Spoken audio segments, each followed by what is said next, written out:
तो एपिसोड की स्टार्टिंग में हमें स्कूल फेस्टिवल का दिन दिखाया जाता है और तभी स्कूल के सामने एक कार आकर रुकती है, जिस कार के अंदर वही खूबसूरत लड़की बैठी हुई होती है।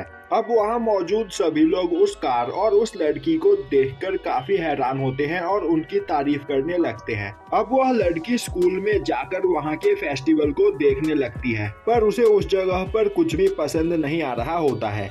अब दिखाया जाता है कि फेस्टिवल में सभी लोगों ने अपने अपने स्टॉल लगा रखे होते हैं। वही हानल और मिजिंग ने क्लोथिंग स्टॉल लगा रखा होता है। जिनसोंग और उसके साथियों ने बॉक्सिंग स्टॉल लगा रखा होता है और इस जगह पर 1000 वॉन देकर कोई भी जिनसोंग के साथ बॉक्सिंग मैच कर सकता है और अगर उसने 1 मिनट के अंदर जिनसोंग को एक पंच कर दिया तो उसे 10,000 वॉन मिलेंगे। पर उस जगह पर जिनसोंग को कोई भी हिट नहीं कर पाता है। वहीं वह खूबसूरत लड़की भी जिनसोंग को फाइट करते हुए देख रही होती है। अब वह बुलीज उस लड़की को देखते ही उसके पास आकर उससे फ्लर्ट करने लगते हैं। तभी उस लड़की के साथ मौजूद पर्सन उन्हें गुस्से में देखता है, जिससे वह सभी लोग डर जाते हैं और अब वह लड़की उन्हें इग्नोर करते हुए वहां से आगे चली जाती है और इस पर्सन का नाम गन है। वहीं डकहुआ और यनसुक म्यूजिक कंपटीशन के स्टेज के सामने खड़े होते हैं और उस स्टेज को देखकर यनसुक काफी नर्वस फील कर रहा होता है, जो देखकर डकहुआ उसे शांत करता है।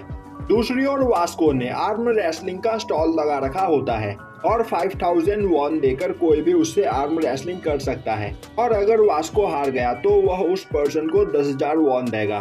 पर वास्को काफी आसानी से अपने सभी ओपोनेंट्स को हरा देता है।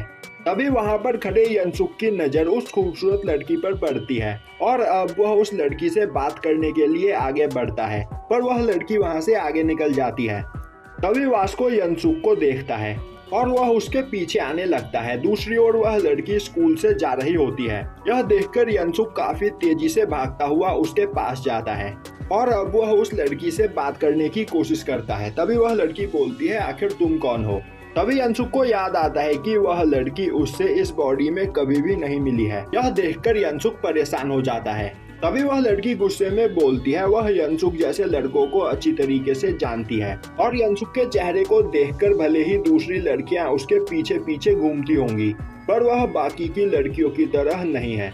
अब इस लड़की की पर्सनैलिटी को देखकर यनसुक सोचने लगता है, दूसरी बॉडी में मैं जब भी इससे मिला हूँ इसने हमेशा मेरे साथ नाइस बिहेव किया है, पर अभी इस वक्त यह इतने गुस्से में क्यों है?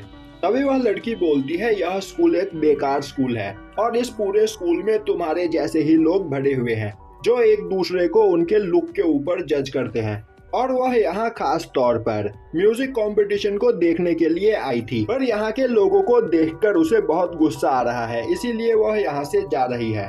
तभी यनसुक उसे रोकने की कोशिश करता है। उसी वक्त गन यनसुक का हाथ पकड़ लेता है। वहीं गन की ग्रिप काफी ज्यादा पावरफुल होती है, जो देखकर यनसुक काफी ज्यादा डर जाता है। तभी गन बोलता है, उसने तुमसे कहा ना कि वह तुमसे बात नहीं करना चाहती है, तो चुपचाप यहाँ से चले जाओ वरना बहुत पछताओगे।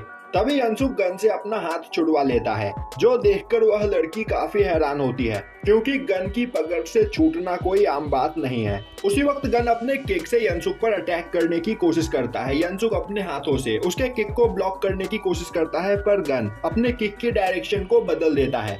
यनसुक उसे भी ब्लॉक करने की कोशिश करता है, पर वह उसे पूरी तरीके से ब्लॉक नहीं कर पाता और वहां पर घायल हो जाता है। अब गन की एक ही किक में यनसुक की हालत खराब हो चुकी होती है। वहीं गन बोल रहा होता है, तुम सच में इंटरेस्टिंग पर्सन हो, तुम इस जगह पर मेरी अटैकिंग स्पीड को देख पाए। तुम्हें देखकर मैं बता सकता हूँ कि तुमने इस जगह पर बिल्कुल भी ट्रेनिंग नहीं की है। मैं मानता हूँ कि तुम्हारे अंदर टैलेंट है और तुम काफी ज्यादा पावरफुल बन सकते हो, पर तुमने आज यहाँ पर बहुत बड़ी गलती की है और यह करने के लिए मैं भी इस जगह पर मजबूर हूँ। तो अब मार खाने के लिए तैयार हो जाओ। जिसके बाद वह यनसुक की ओर आगे बढ़ने लगता है। तभी वह लड़की गन को रोकने की कोशिश करती है। गन बोलता है, मुझे स्टार्टिंग में ही कहा गया था कि मैं तुम्हारी मर्जी के बिना किसी को भी तुम्हारे पास न आने दूं और इस पर्सन ने तुम्हारे पास आने की कोशिश की है, तो अब मैं इसे जाने नहीं दे सकता हूँ। और अब वह यनसुक को मारने के लिए आगे बढ़ता है। तभी उस जगह पर वास्को की एंट्री होती है, जो बोलता है, आखिर तुम इस जगह पर क्या करने की कोशिश कर रहे हो? अब वास्को को देखकर यनसुक हैरान होता है। तभी गन बोलता है, तो क्या यह तुम्हारा दोस्त है? वास्को बोलता है, हाँ यह मेरा दोस्त है और मैं जानना चाहता हूँ कि तुम इस जगह पर क्या करने की कोशिश कर रहे हो। चुपचाप यहाँ से चले जाओ वरना बहुत पछताओगे। गन हंसता हुआ बोलता है, तुम दोनों सच में काफी ज्यादा इंटरेस्टिंग हो। और अब वह काफी तेजी से वास्को के फेस पर एक पंच करता है जिससे वास्को थोड़ा पीछे हो जाता है, पर वह अपनी जगह से नहीं हिलता है। यह देखकर सभी लोग हैरान होते हैं। तभी वास्को बोलता है, तो तुम यहाँ पर फाइट करना चाहते हो तो अपने ग्लासेस उतारो, क्योंकि मैं तुम्हारे इन महंगे ग्लासेस को तोड़ना नहीं चाहता हूँ। यह देखकर गन भी काफी हैरान होता है और बोलता है, तो क्या तुम्हें इस जगह पर दर्द नहीं हुआ? सच में यह स्कूल बहुत ज्यादा इंटरेस्टिंग है। और यह बोलता हुआ वह अपने चश्मे को उतारता है। अब वास्को उससे फाइट करने के लिए तैयार हो जाता है। वहीं यनसुक की हालत खराब होती है, पर वह फिर भी काफी ज्यादा ताकत लगाकर वहां पर खड़ा होने की कोशिश करता है। यह देखकर गन के होश उड़ जाते हैं, क्योंकि उसके किक को खाने के बाद इतनी जल्दी कोई भी पर्सन उठ नहीं सकता है। और अब यनसुक और वास्को दोनों ही गन के सामने खड़े होते हैं। तभी गन बोलता है, भले ही तुम दोनों इस जगह पर मिलकर मुझसे फाइट करो, पर फिर भी तुम मेरा सामना नहीं कर सकते हो। अब गन उन दोनों पर अटैक करने के लिए आगे बढ़ता है। तभी वह लड़की गन को रोक देती है और बोलती है कि क्या तुम चाहते हो कि मैं तुम्हारी उनसे कंप्लेन करूं? तो अब बस यहीं पर रुक जाओ। जो सुनकर गन वहां पर एक लंबी सांस लेता है और बोलता है, मैं सच में आउट ऑफ कंट्रोल होने वाला था। तो मेरे दोस्तों, अब तुम इस जगह पर शांत हो सकते हो, क्योंकि अब मैं तुमसे फाइट करना नहीं चाहता हूँ। वैसे भी मेरे एग्जाम स्टार्ट होने वाले हैं। और यह बोलकर गन वहां से जाने लगता है। वहीं खड़ा यनसुक सोच रहा होता है, इसके एग्जाम स्टार्ट होने वाले हैं, इसका मतलब यह भी एक स्टूडेंट है। तभी वह लड़की यनसुक के सामने अपनी कार रोकती है और उससे माफी मांगते हुए वहां से चली जाती है। अब उनके वहां से जाते ही वास्को लड़खड़ाकर नीचे गिर जाता है। यनसुक उसे संभालता है। तभी वास्को बोलता है, आखिर वह पर्सन था कौन? यनसुक बोलता है, मुझे नहीं पता। तभी वास्को बोलता है, तुम इस जगह पर भले ही मुझसे कितनी बार भी फाइट क्यों ना कर लो, मुझे बुरा नहीं लगेगा, पर उस पर्सन से दोबारा मत टकराना, क्योंकि वह अनदर लेवल पर है।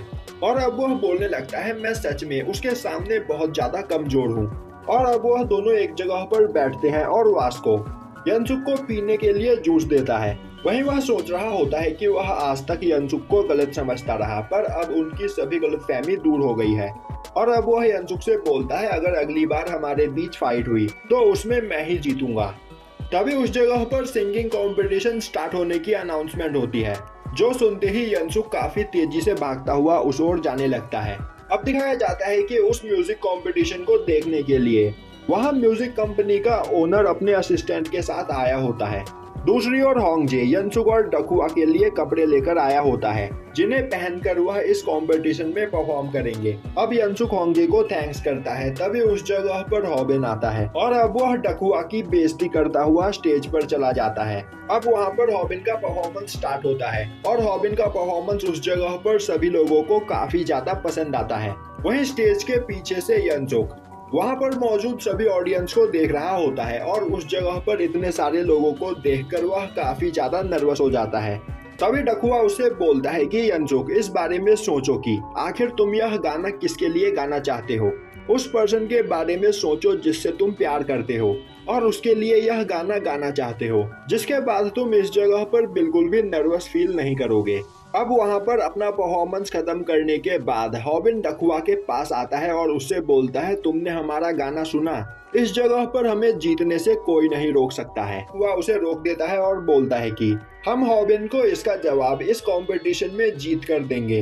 जो सुनकर यनसुक वहां पर रुक जाता है। अब एंकर वहां पर डकुआ और यनसुक को गाने के लिए बुलाता है। अब यनसुक को देखकर सभी लोग उसकी तारीफ करने लगते हैं और अब जिनसोंग और बाकी सब यनसुक का गाना सुनने के लिए स्टेज के पास जाने लगते हैं।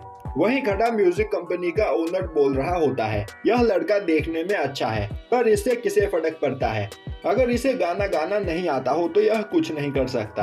अब एंकर यनसुक से पूछता है, तुम तो इस स्कूल के सबसे फेमस लड़के हो, तो आखिर तुमने इस कंपटीशन में परफॉर्म करने के बारे में कैसे सोचा? यनसुक बोलता है, मेरे दोस्त ने मुझसे इस बारे में पूछा था, जिसके बाद हम दोनों ने एक साथ प्रैक्टिस की और अब हम दोनों यहाँ पर है। तभी एंकर बोलता है, तो क्या डकुआ तुम्हारा दोस्त है? सच बात तो यह है कि तुम दोनों को एक साथ देखकर मुझे हंसी आ रही है, क्योंकि तुम दोनों बिल्कुल अलग अलग स्पीसीज के दिखते हो। और अब वह वह डकुआ की वहाँ पर बेइज्जती करने लगता है, जो सुनकर सभी लोग वहाँ पर हंसने लगते हैं। वहीं डकुआ को बहुत बुरा लग रहा होता है। तभी उस कंपनी के ओनर का असिस्टेंट उसे बताता है कि यह मोटा तो वही है जो उस दिन हमारे कंपनी में ऑडिशन देने के लिए आया था, पर हमने इसे भगा दिया था।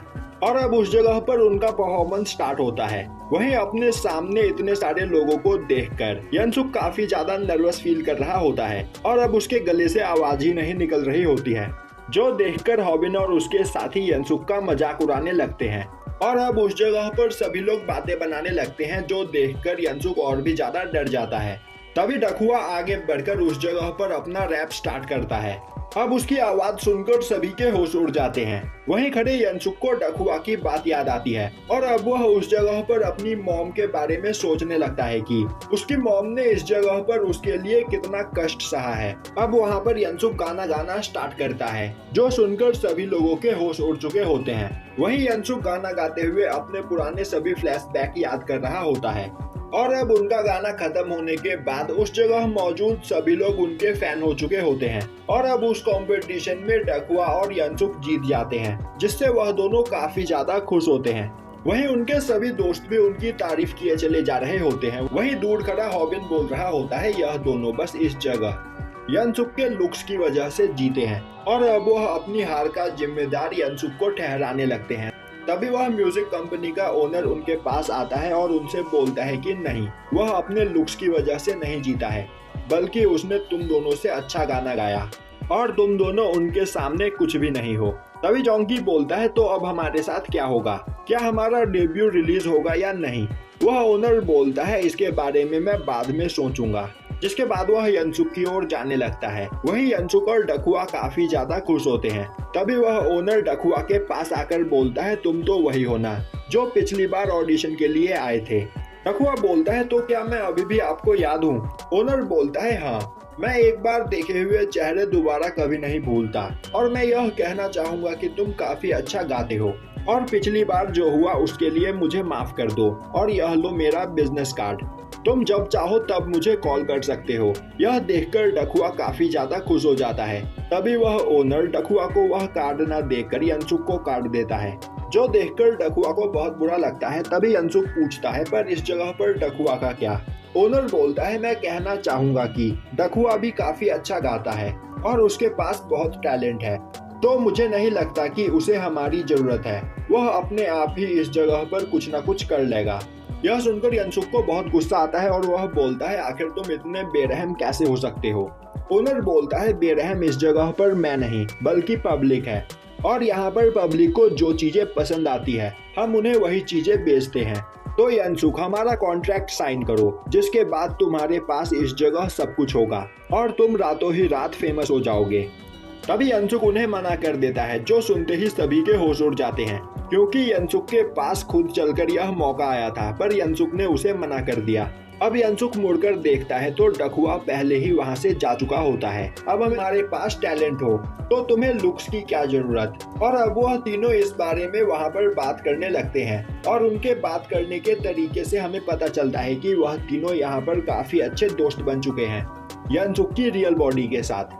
अब हमें कार में बैठे एक फेमस पर्सन को दिखाया जाता है, जो भी वहाँ पर बैठा हुआ यनसुक का गाना सुन रहा होता है और इस पर्सन का इंटरव्यू लेने के लिए बाहर काफी बड़ी मात्रा में मीडिया इंतजार कर रही होती है, जिससे हमें पता चलता है कि यह बहुत ज्यादा फेमस है।